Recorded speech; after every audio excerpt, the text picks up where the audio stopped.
So we are less than 1 month away from the first major smartphone announcement of 2020 from Samsung, and the event is set for February 11th in San Francisco, where they're expected to announce the new Samsung Galaxy S20 lineup. As always, I'm going to give you guys a hands-on look as well as a review as soon as I can get my hands on the device. So if you guys want to also see me give one away, make sure you subscribe to the channel and also drop a like on this video, and just stay tuned for some of the videos I have of the Galaxy S20. But today I'm going to be talking about some of the latest leaks and rumors and kind of like the everything you should know about the phone, because there's definitely a lot of information out there as well as some hands-on videos, and I feel like most of the major features of this device is confirmed before the initial announcement. So to kind of sum up the trend, it is a lot of pixels and a lot of cameras.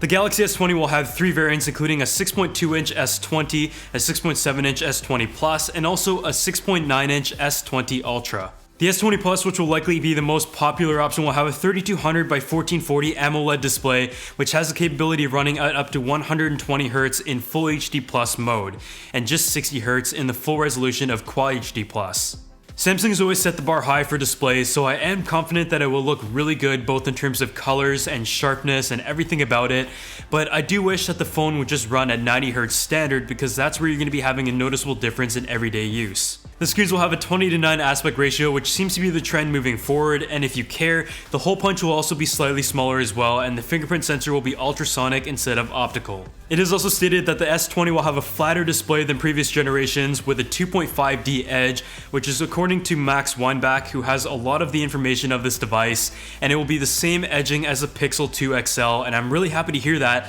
because I love playing with Samsung smartphones, but I did feel like the curve was more in the way than usual, especially when it came to typing. The curves may have been a cool idea in the S6 and had a ton of hype, but I feel like that hype has shifted over to folding phones as opposed to having them fold over the edges, and also the wallpapers are all ready to download in full res. So on the camera side of things, it will have a triple camera setup with a few mystery ones on the right, and the primary camera is said to be a 12 megapixel Sony IMX555 sensor, a 64 megapixel secondary like the telephoto, and the 12 megapixel ultra wide, which are both going to be made by Samsung. The S20 Ultra is also said to include a 108 megapixel sensor, which will serve as a macro or a 100x hybrid zoom. If this is going to be a periscope setup, I'm going to be very excited to put it to the test, because from the phones that I tested out last year that had the 5x zoom, including the Oppo Reno and the Huawei P30 Pro, I was very impressed with the results both in optical and hybrid zoom that ranged all the way up to 50x. That is a lot of info, so to summarize, the S20 and S20 Plus will have a 12 megapixel, 64, and 12 setup. The largest Ultra model will have a 108, 48, and 12. We're not really sure why the 48 megapixel sensor is there,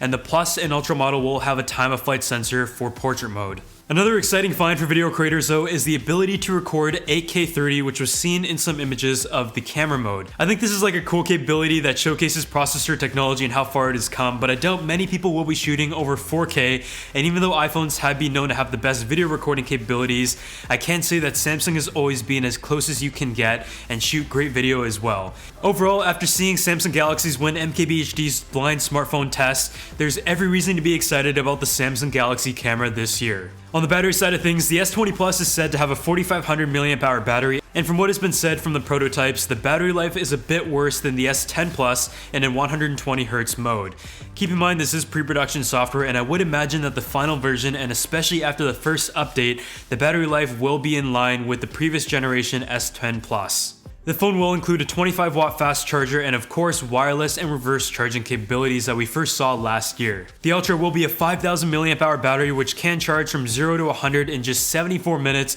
with its 45-watt fast charge option. When it comes to specs, I feel like you guys don't really care about that, but a lot of phones nowadays from the upper budget class and above are all extremely capable, and the S20 Plus will have the newest Snapdragon 865 processor with 5G modems with 12 gigs of RAM standard and up to 16 gigs on the Ultra. The S20 Plus and Ultra will have the option to expand storage with micro SD, and that feature is eliminated on the S20. So I guess now the last thing to talk about is the price, and the estimates are a starting price of $800 for the S20, $900 for the S20 Plus, and $1,050 to $1,100 for the Ultra. And if you're looking for an incredible Samsung phone though, the Samsung phones depreciate quite fast, so even before the announcement of the S20, you can go ahead and get an S10 for under $480, which I feel like is going to be a very popular choice even after the next generation generation comes out. Otherwise, that pretty much wraps it up for all the information that is being out for the Samsung Galaxy S20 line, and there's 3 different models, a ton of information, and a lot to be excited for. So make sure you drop your comments down below as to what you think about this phone and what you predict, and I'll see you all in the next video.